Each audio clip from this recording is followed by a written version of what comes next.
They mocked the old doorman. They treated him like trash. But when mercenaries locked down the building, the rich realized their mistake. They weren't locked in with a servant. They were locked in with a legend. The rain in New York City doesn't wash the grime away. It just makes it slicker.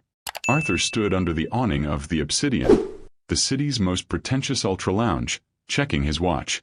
He was 62, with gray hair combed back in a style that went out of fashion 3 decades ago. His uniform was a size too big, hanging off his frame, making him look frail. That was the point. Camouflage isn't always green and brown paint. Sometimes it's looking like you don't matter. A group of 3 young men approached the velvet rope.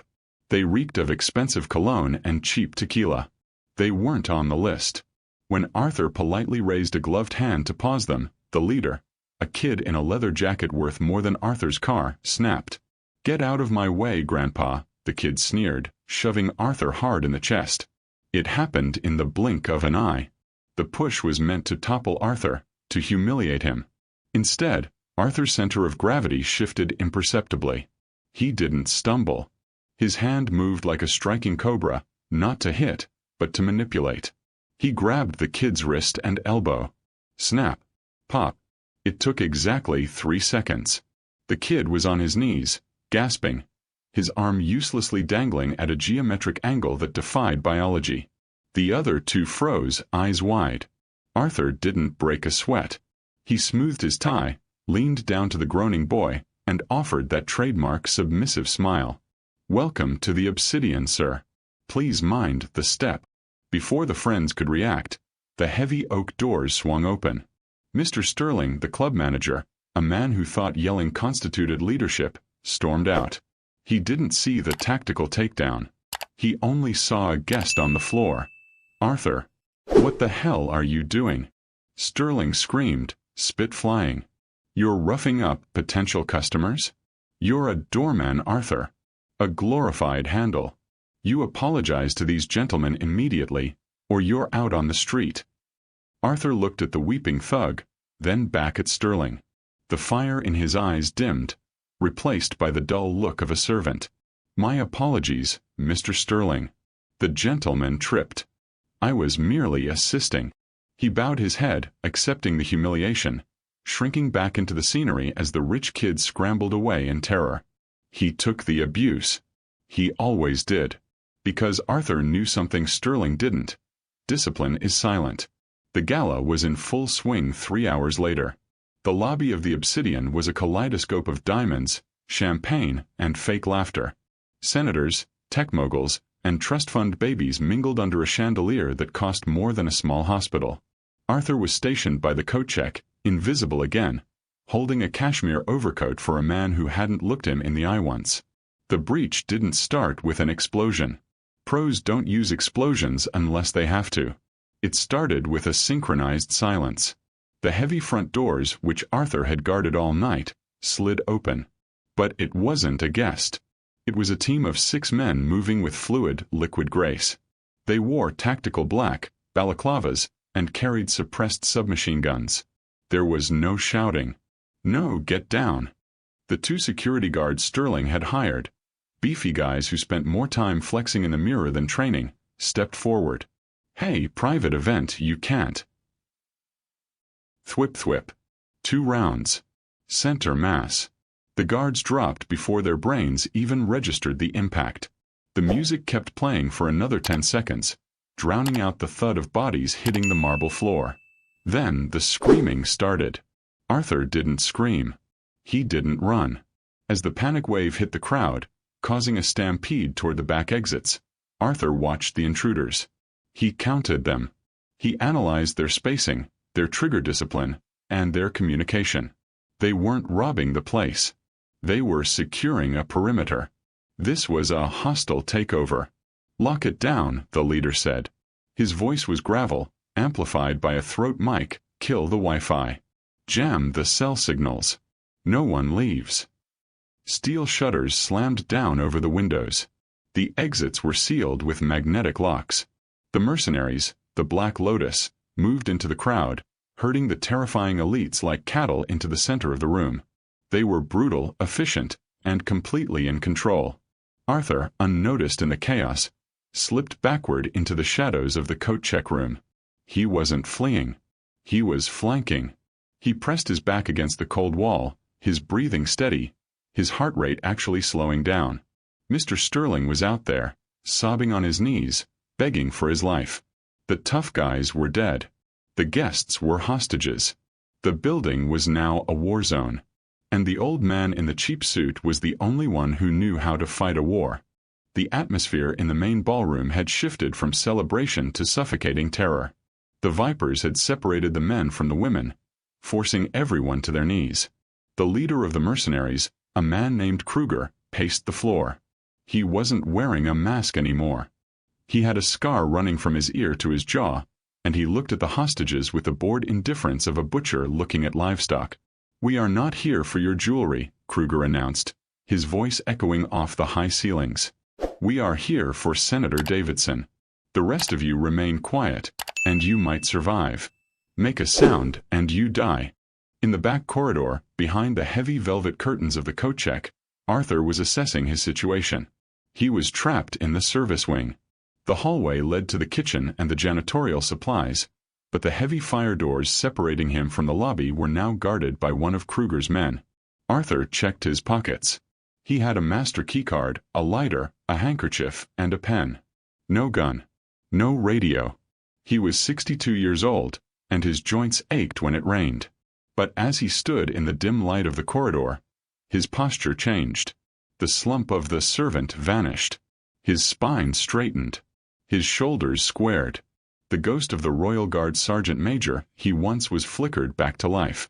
He knew the layout of the obsidian better than the architect. He knew that the coat check vent connected to the HVAC system that ran directly over the main ballroom. He knew the walls were thick, but the service dumbwaiter in the kitchen had a mechanical override that bypassed the electronic lockdown. He moved silently down the hall toward the kitchen. He could hear the heavy boots of a sentry patrolling the adjacent corridor. They were doing a sweep. They would find him eventually. If he stayed put, he was dead. If he tried to rush them, he was dead. He needed to change the environment. He needed to turn this luxury prison into a hunting ground. Arthur entered the kitchen. It was stainless steel and cold. Knives were on the magnet strip. Pans hung from the ceiling. A gas range sat silent. He didn't reach for a knife. Too close range. He needed distraction. He needed fear. He looked at the walk-in freezer and the chemical storage closet next to it. A plan formed. A cruel, efficient plan. Service, he whispered to himself, is about anticipating needs. And right now these gentlemen need to die. Arthur moved through the service corridors with a silence that was almost supernatural. He wasn't just walking. He was rolling his feet, heel to toe, minimizing the sound of his dress shoes on the linoleum. He paused at a ventilation grate, peering through the slats into the main ballroom. From this vantage point, he gathered intel. He counted 8 hostiles in the main room, 2 guarding the main doors, 4 pacing the perimeter, 1 watching the hostages, and Kruger in the center, interrogating the senator. That meant there were likely 2 or 3 more sweeping the perimeter, roving patrols. He closed his eyes and listened. The layout of the building was etched in his mind, but he needed to track the movement of the rovers. Clomp, clomp, pause. One was coming down the east hallway toward the kitchen. Scuff, drag. Another was near the restrooms. They were professional, but they were arrogant. They relied too much on their tech and their weapons. They assumed the building was empty of threats because they had killed the uniformed guards. They didn't count on the invisible variables. Arthur needed a weapon, but he couldn't risk a gunshot yet. It would give away his position before he was ready to thin the herd. He slipped into the janitor's closet. It smelled of bleach and lemon zest.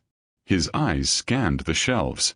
Ammonia, bleach, muriatic acid, high-pressure steam cleaners. He grabbed a heavy-duty walkie-talkie that the catering staff used. It was old, clunky, and analog. Perfect. The mercenaries were using encrypted digital comms, likely jamming cellular frequencies, but they probably hadn't bothered to jam the short-range analog channels used by the kitchen staff because they deemed them irrelevant. Arthur switched the radio on, keeping the volume at 0. He pressed the transmit button, creating a static feedback loop on the frequency. Then, he moved to the fuse box located in the back of the closet. He didn't kill the power yet. That was for later. Instead, he loosened the fuses for the hallway lights, making them flicker irritatingly. The footsteps in the hallway got closer. The rover was investigating the flickering light. Arthur pressed himself flat against the wall behind the door.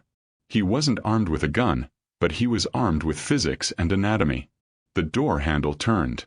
A mercenary stepped in, weapon raised, flashlight cutting through the gloom.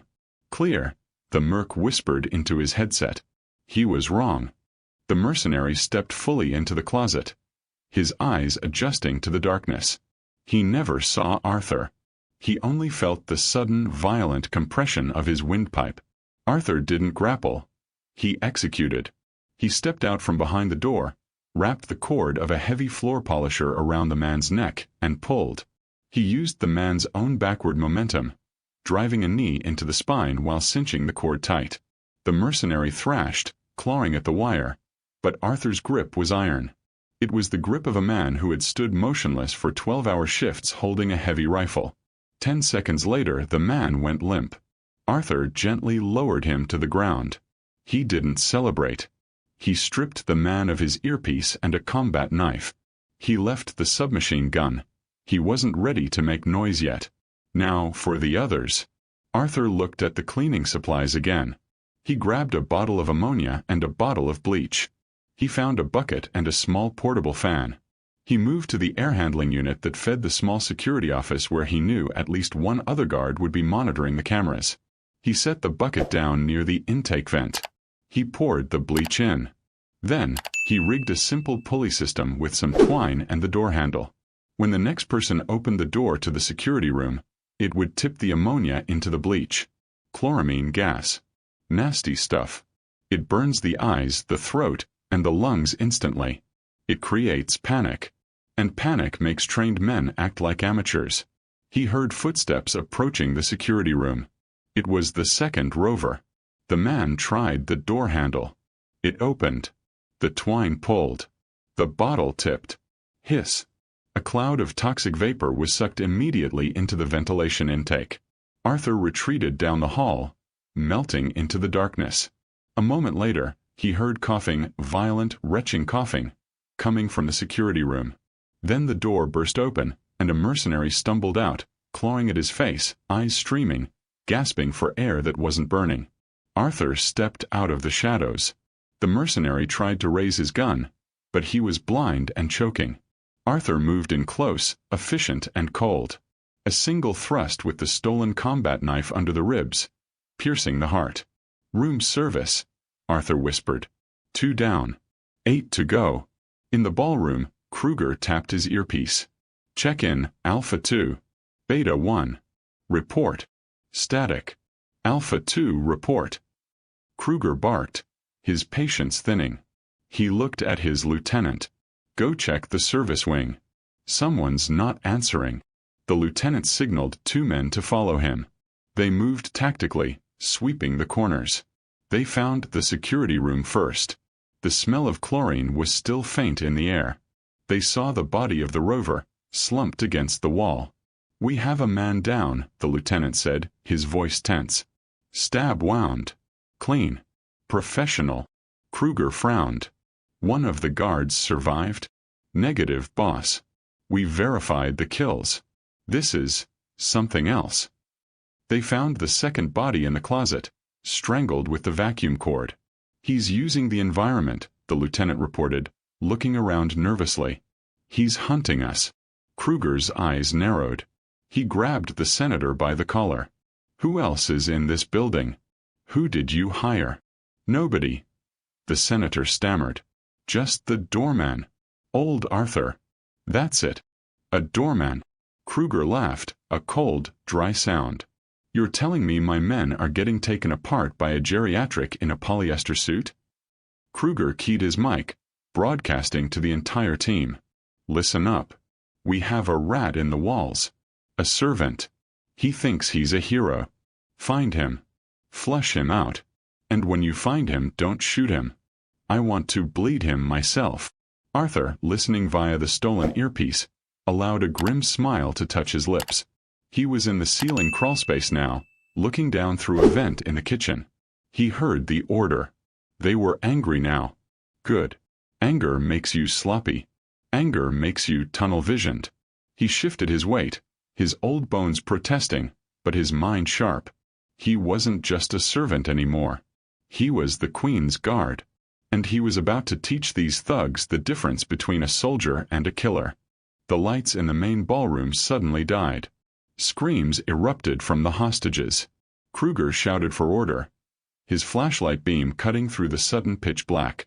Auxiliary power. Get it back on. But Arthur had found the main breaker panel in the basement. He didn't just cut the lights. He curated the atmosphere. He flipped the emergency circuit, bathing the club in a deep blood-red glow from the exit signs and low-voltage emergency strips. The shadows stretched long and terrifying. Then, the sound system crackled to life. Arthur had patched the stolen walkie-talkie into the DJ booth's input override. "Ladies and gentlemen, I apologize for the interruption," Arthur's voice boomed through the high-end speakers. It was calm, polite, and terrifyingly steady. "The Obsidian is currently under new management. I am afraid the current staff is indisposed." Kruger fired a burst of rounds into the ceiling speakers, silencing one, but the voice continued from the others. "To the guests, please remain seated. To the intruders, you have violated the dress code. The penalty is removal." The psychological effect was devastating. The mercenaries were used to screaming victims or shouting cops. They weren't used to a polite British voice treating them like unruly children while picking them off one by one. "Sweep the basement," Kruger roared. 3 mercenaries descended the stairs. Arthur was waiting. He had broken a crate of high-end vintage champagne on the stairs, covering the steps in slick liquid and jagged glass. The point man slipped, crashing down the stairs with a sickening crunch. The second man hesitated. From the darkness below, a fire extinguisher came flying out of nowhere, hurled with precision. It slammed into the second man's face. As the third man opened fire blindly into the dark, Arthur activated the sprinkler system, but only for the basement zone. Freezing cold water rained down, soaking the mercenaries, making the floor even slicker. Arthur moved through the chaos like a phantom. He wasn't using a gun. He used a heavy brass velvet rope stanchion he had dragged down with him. He swung it like a medieval mace. Clang. The third man went down. "Clean up on aisle 4, Arthur muttered into the headset, ensuring Kruger heard him. Arthur was bleeding. A stray bullet had grazed his side during the basement scuffle, and his left eye was swelling shut from a ricochet of debris. He limped, his suit torn, his tie gone. He looked like a wreck. But he was still moving. He had thinned their numbers down to just Kruger and 1 guard remaining in the ballroom. The rest were broken bodies scattered in the kitchen, the basement, and the halls. Arthur made his way to the balcony overlooking the ballroom. He had retrieved a weapon from one of the fallen men, a submachine gun, but it was empty. He needed it for a bluff. He stepped out onto the balcony, silhouetted by the red emergency lights. "Mr. Kruger," Arthur called out. Kruger spun around, aiming his pistol at the balcony. He saw the old man. "You," Kruger spat. "You're the janitor." "Doorman, actually," Arthur corrected. "And former sergeant major of the Grenadier Guards." Kruger fired. Arthur ducked, the wood railing splintering around him. He tossed the empty gun down, distracting Kruger, and vaulted over the railing. It was a 15-foot drop. He landed on a banquet table, crashing through it, rolling with the impact to save his legs. He groaned, pain flaring through his entire body, but he scrambled up. Kruger was on him instantly. The mercenary leader was younger, stronger, and faster.